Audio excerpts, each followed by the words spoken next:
Hey there folks. Now, it's been a while since my last video, but I've had pretty good vehicle luck lately. But I picked up this 2006 F250 with the 6.0 in it. And this has 328,000 miles on the original head bolts. So everybody that thinks that these motors are taboo because of the head bolt issue, you know, if you find one that hasn't been abused, they hold up just fine.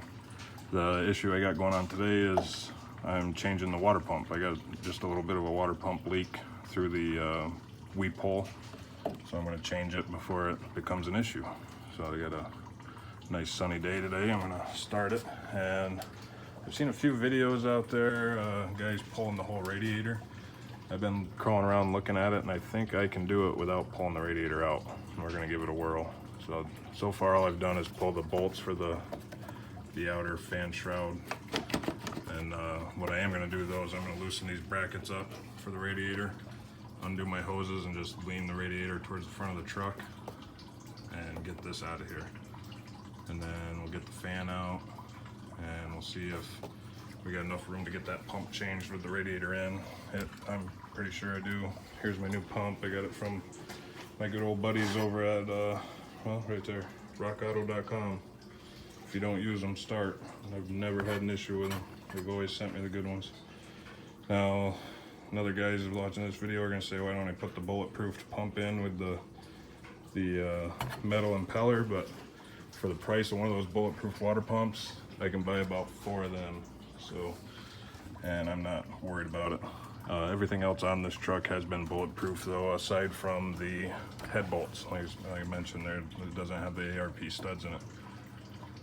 It's got the EGR delete, which, you know, take it for what it is. The previous owner and it had been done very early on in the truck's life, so there hasn't been a whole lot of that gas ran back through it for no reason other than to accommodate the tree huggers.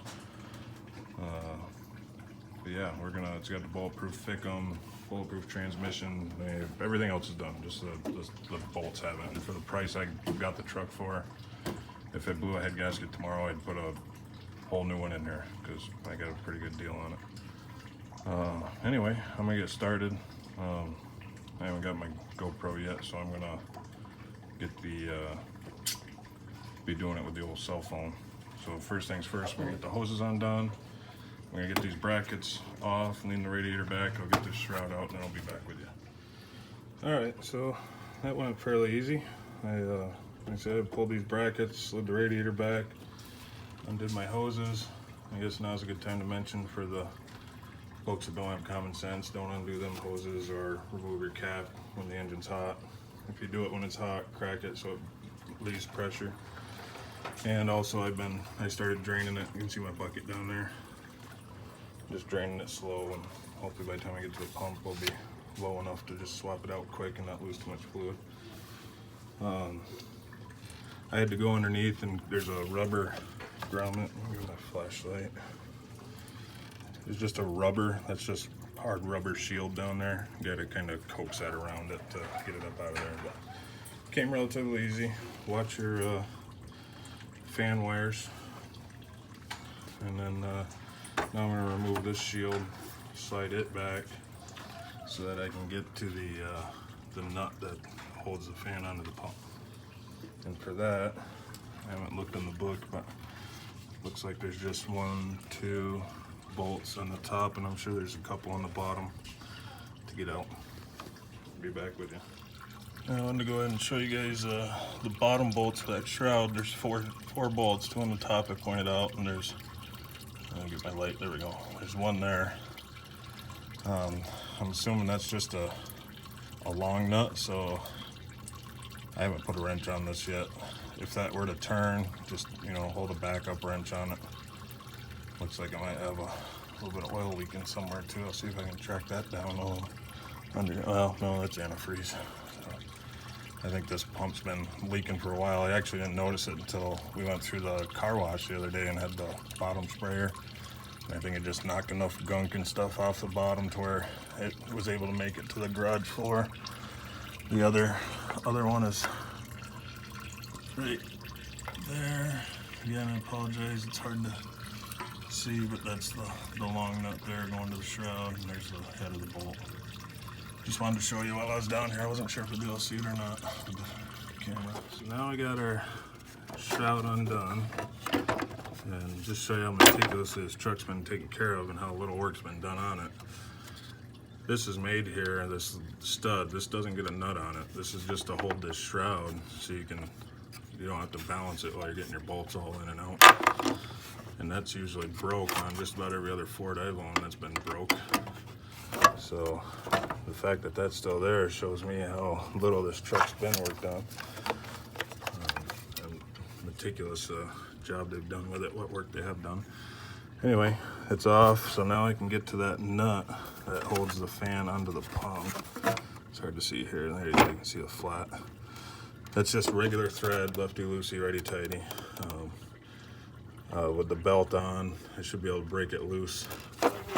Ford sells a big fancy wrench to be able to get in there because you kind of got to have an offset angle. This is looking at the side, you got to kind of come down, back, and over. But I got an adjustable Ford wrench. If you don't know what that is, I'll show you here in a minute when I get ready to start. But I think with it, and might be able to get my hand in there, but if not, I'll get a piece of pipe. Probably come in right here and loosen it up. And once it breaks loose, should be able to spin it off my hand. Okay, so there's a Ford wrench. Monkey wrench, some people call it, because you can monkey with just about everything with this thing. It opens up to, I think this one goes to like 8-inch maybe.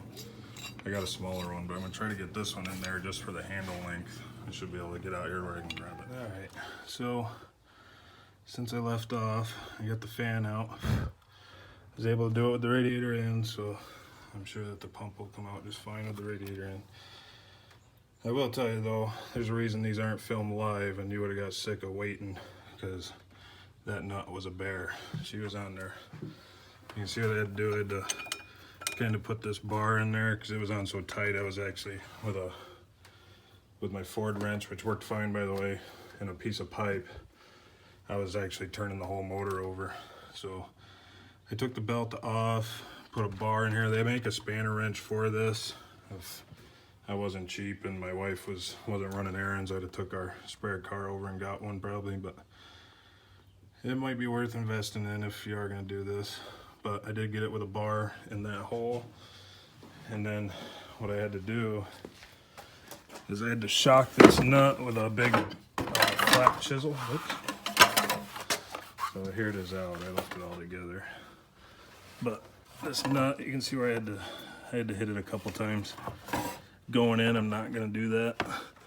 But because this pump's basically junk, I'm not worried about the shaft bearing or anything on it. So I was able to get it out. I was almost to the point where I was gonna give up and just pull the pulley bolts off, but they're almost just a pain in the ass to get to with that fan in. So now the next step is pull these 4 pulley bolts off, get the pulley out of there. I'll probably clean it up a little bit where I mushroom these holes a little bit by using one bar, but it's not gonna affect anything. I'll probably just grind it down so I ain't gonna worry about it hitting the belt anywhere, because it does run a little close to that on the idler pulley side. I also bought a new belt. I recommend you do that because you got to pull that fan shroud back anyway to change the belt on these, so it's a good time to do it. I haven't pulled this one out yet, but it's still in there a little bit, but there is some weather checking on here, see, so I'll change it while I'm in here. All right, I'll get back to you when I get to the pump.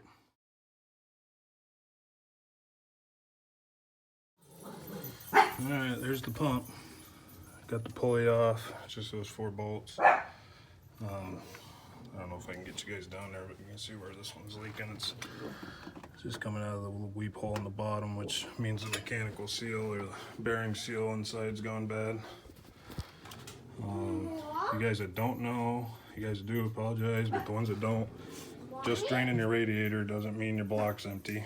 So I drained what I could out of the radiator, and now I'm going to set my big oil catch pan underneath there to catch whatever spills out. I'm going to lose a little bit, but hopefully I can pop it right back in without losing a whole bunch. I'll get back to you after the new ones. Okay, new pump's in. I was able to pull the old one out, slap that one in. I only lost maybe a pint of coolant. Not that big a deal. So I'm gonna get the pulley on, get the belt on, fill the reservoir, everything back up, start the truck for a minute without the fan on, just long enough to make sure I don't have any leaks before I put all this back together. All right, new belt's on. I noticed this smooth idler here and this other idler here where the bearings were, they had a little bit of play in them. They probably have been fine for, you know, a couple, 10, 15,000 more miles or so, but for peace of mind and, you know, $30 a piece, I ran over town, picked them up, put them in. What else here? I filled it up with fluid, ran it for a minute, made sure I didn't have any leaks. Got the most of the air bled out of the coolant system. I am going to pull these hoses back off though to get my fan back in. Unless I come across any tricks or issues going back together, this will be it. Remember this stud, no nut goes on that. That's for your fan shroud. If it's not broke, you just put that eye over that and it'll hold everything right where it needs to be so you can get your bolts in without having to fight it and hold it and all that stuff. Other than that, that's about it. They did make, there's two different size belts you can get. The only difference is for a single alternator setup or a dual. So if you do replace your belt, you want to order it ahead of time. Just make sure you get the one that fits your truck. Oh, other than that, the old pump, just if you're curious, the pump itself isn't bad. I could probably rebuild it, but like I said, it really wasn't all that expensive. It was leaking. So your weep hole goes on the top, frost plug goes on the bottom. And I'm not quite sure if it looks like it was leaking out of the shaft right there. I thought it was coming out of this freeze. When I was looking at it, I thought this was a weep hole in the bottom, but it's just a freeze plug. I thought that's where it was coming from, but looking at it closer, it looks like it was running right out from the shaft. So, you know, the scary part with coolant pumps and radiators and all that is once they start leaking, it's just a ticking time bomb. Take care of it before you have to, you know, cause you a whole engine or something. Here's, if you guys don't have the pattern on your truck, I'll set this here. You can take a screenshot. Like I said, this truck's got a lot of miles on it, but it's pretty immaculate. So right there's one for the 5.4 and 6.8, the 3.9, 5.9, 4.2, the 7.3 if you got a 7.3, 4.2, and then there's a 6.0. And that's that the dotted line, that's that dual alternator setup. So, all right, if you got any questions, throw them in the comments. I'll try to get back to you. Other than that, stay safe. A little side note here, guys. This is my old Reservoir. This is a new one here. It's all wax. I just got done with the water pump job and just took a garden hose and lightly sprayed off on the antifreeze that I spilled, filling it back up and hooking hoses up and whatnot. When this leak started, I noticed on here, so bottom side, you can see this crack right there. These 6.0s are notorious for it. I don't know how the 6.4s or the late model 7.3s are, but where this reservoir is, that nipple, if somebody's forcing this air filter out, pushing this back against it, that's what cracks at. What you got to do is undo, not this clamp, but this one up here. Pull that out, undo this, pull this hose off the reservoir and your dipstick out, and this will pop right up, right out of this hole. It'll fit out of there perfect. You know, undo your mass airflow sensor.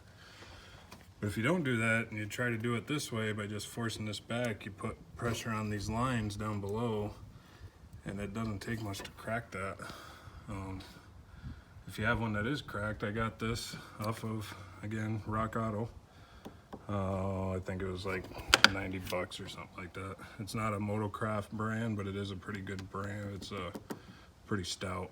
You know, I don't have any worries about it coming apart. There, you'll see some reviews where they have some that leak, aftermarket ones that leak at the seam and whatnot. But I changed this out about 300 miles ago because I thought originally that was my only antifreeze leak, and then the other one just started up, like I said, after we went through the car wash the other day. But all you got are these two bolts up here on top, one here, one over there. Undo your hose there and down below. That one's kind of a pain to get to, but it's easy to swap out. The only thing I didn't do is I didn't use this is the Ford factory cap. I put that back on because the one that came with this tank had a plastic relief valve in there, and I didn't really like that, so I went back to this one's got a good metal diaphragm relief in there. Yeah, I figured I'd just mention that too. That I was hoping that was going to be where the water was coming from, but it wasn't. But it definitely was a leak in there. You could see I was getting pools of water right down there on the fender well. But just wanted to add that real quick. Real quick, for the naysayers that say you got to pull the radiator so you don't ding it up. And there's my radiator. It's virtually spotless after this job. I don't think I bumped it at all. But yeah, you do want to be careful if things are fighting you and whatnot. Put a piece of cardboard in front of it or a piece of plywood. But it went pretty good. The marks that are there, I'd be willing to bet were there from day one. That you can see where my fan shroud, one of the bolts was loose, and you can see where it was actually touching. So I'm gonna fix that. I'm gonna put a new one of these little clips. I think this clip is bad, so I got some of those in the shed. I'll dig them out and put one in. So yeah, other than that, easy job. If it's your first time touching a wrench, you know, you might want to get somebody that knows what they're doing to give you a hand, but it's really nothing anybody can't handle. Just for an idea, if you're looking at doing this job and haven't talked to a auto shop, there's the only place we got in town here's a Ford dealer, and they wanted $200 for a Motocraft pump, that same pump I just put in that I got on rockauto.com for a little over $100. They wanted $200 for it, and then they wanted $600 in labor. So, and with me hobbling around here with my healing pelvis and hip issues, I was able to do it in about 3.5 hours. So, and that's including putting on the two pulleys I didn't plan on changing, and also stopping to film the video. So it's doable. Save yourself some money. Nothing against the garage mechanics. They do a wonderful job at what they do. It's just, you know, there's a lot of overhead in them places that they gotta pay for. And all the people that complain about, I'm a mechanic myself, so I kind of take it to heart when people complain about prices, but that $70 bill per hour you see on your invoice, your mechanic doing the work's probably seeing about 20 of it, and the rest is all dealership overhead. So if you're gonna have it done, go to the small guy, you know, the little mom and pop place in town. They can handle this just as easily as the dealers can, and you're not paying for the big overhead. All right, take care.